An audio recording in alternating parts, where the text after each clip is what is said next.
Why not?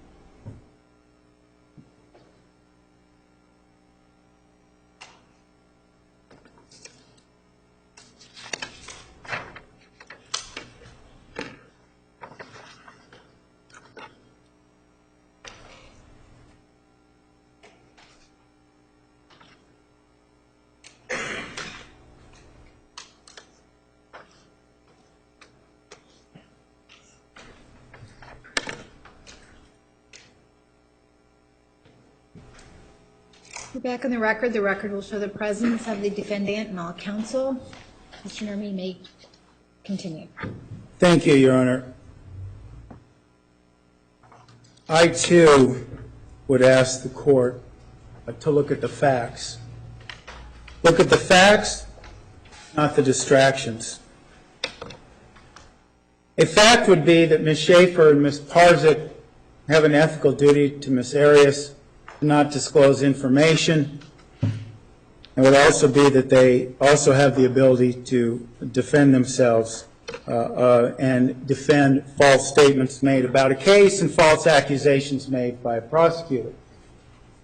A distraction would be attacking Ms. Schaefer for violating her ethical duties and then getting up an argument and saying he doesn't know what the ethical duties are, but he's willing to say that Ms. Schaefer violated them when she did nothing of the sort.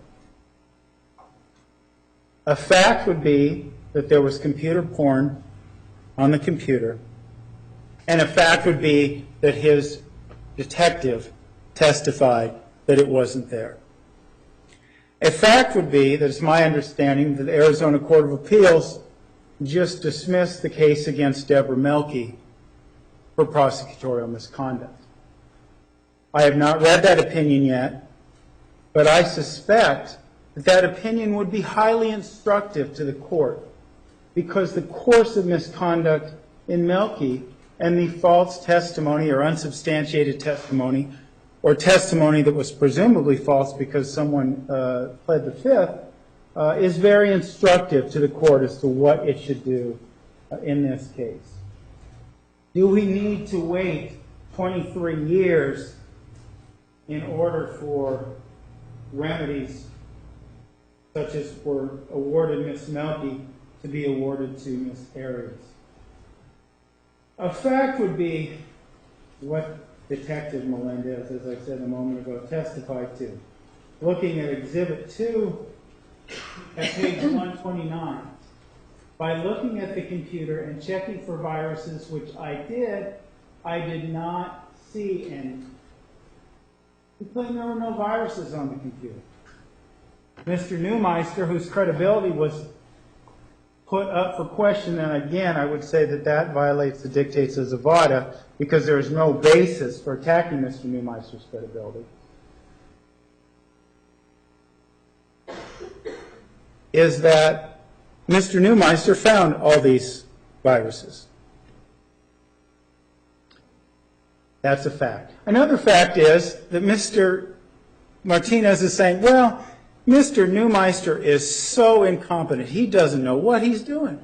But we heard from the testimony, his office hires Mr. Neumeister. Federal agencies hire Mr. Neumeister. He's a lot more trained than guys who went to a 4-day NCASE course from Mesa PD and get handed a little certificate. Far more trained.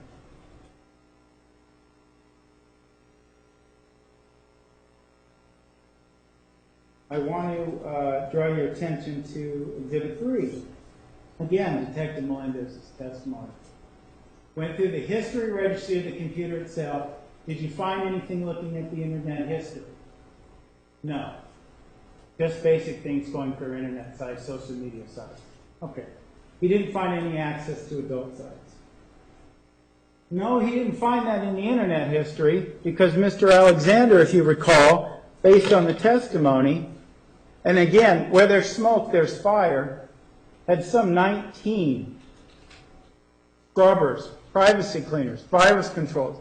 He was doing everything he could to cover his tracks in this pornography issue, regardless of the form, and we are not equivocating regarding whether or not Mr. Alexander did it or to some of the sites or that was put on by viruses. Doesn't matter. It was there. That's a fact, not a distraction. Having a detective come in and testify that none of this stuff existed on the computer when they know it did is prosecutorial misconduct. Putting aside what happened on June 19th and the accusations he's making, evidence was tampered with on June 10th of 2008 by Detective Flores. He admitted it. He admitted to tampering with the evidence. Detective Melendez checked the registry. He said there was no porn there. The state comes forward to you again today and says, well, Dr. Fonseca called her a liar. Which isn't true. You can look at the transcripts. He never said she was a liar. He said, yeah, she's got some credibility issues. She admitted that. She can see that. But what is it that Dr. Fonseca didn't do? She didn't testify in the trial that led to the conviction. She did not testify in the trial that led to Ms. Arias to being convicted of first-degree murder and in a position where she's facing the death penalty. That's a big distinction when it comes to the conviction and when it comes to the pursuit of the death penalty. Are we going to let, is the interest of justice served by letting the state get away with this and continue its pursuit of the death penalty against Ms. Arias? This blatant misconduct. There are logs, and we heard about logs. It is uncontroverted that the logs go to websites. Pornographic websites are found in the history.dat files. Remember, Mr. Neumeister put all these things up there and showed the history file. I never said it had to be in the registry. That's a mischaracterization. That's a distraction. It is in the history that there were logs to porn sites. Even Detective Smith talked about YouPorn and the links to YouPorn. They have the image that was made in 2008 and 2009. They have that image. They know there's porn there. The facts are that porn sites were found. And the testimony offered by the state was in direct contradiction of reality. Direct contradiction of the facts that the state knew when they testified at this trial. They talk about this pristine copy that they had. The state, in their argument, may say, well, it's a pristine copy. Was made on June 11th. Well, it may have been pristine in one respect because it was made before the misconduct on June 19th of the state because they were negligent. At the very least, even if they want to say someone else did it, at the very least they were grossly negligent. And that's really what we're talking about here. But this pristine copy was soiled by the pen of Detective Flores, banging on the keyboard computer to get it up. To turn it on, to wake it up. Wake it up so evidence can be lost. Did he purposely know that there might have been evidence lost? Probably not. It's probably just incompetence. But it is still soiling pristine evidence. The state is asking you, this court, and saying that in their pleadings they said they have absolute discretion. No, that's not true. This court has absolute discretion, just like the Court of Appeals does in Melky, to say no.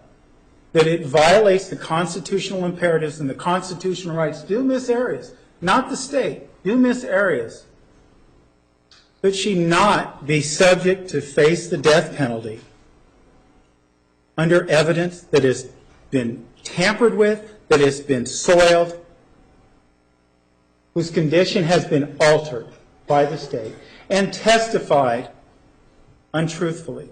That just cannot happen.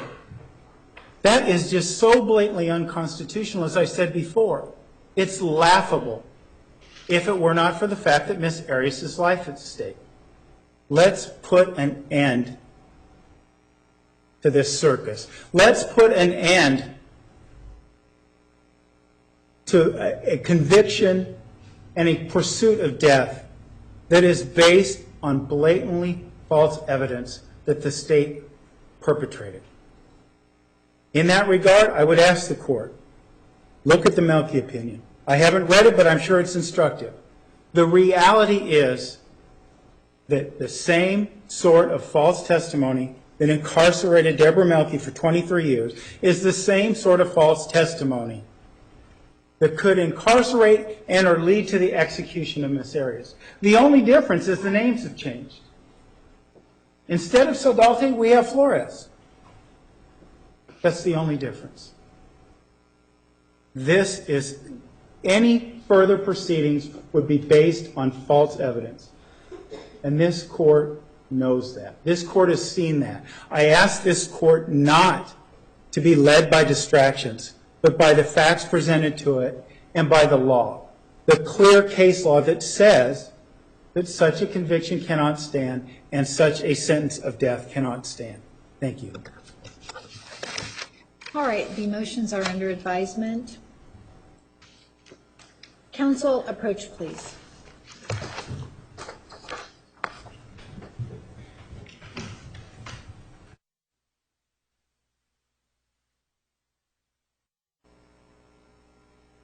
All right, we are at recess until 9:30 on Monday.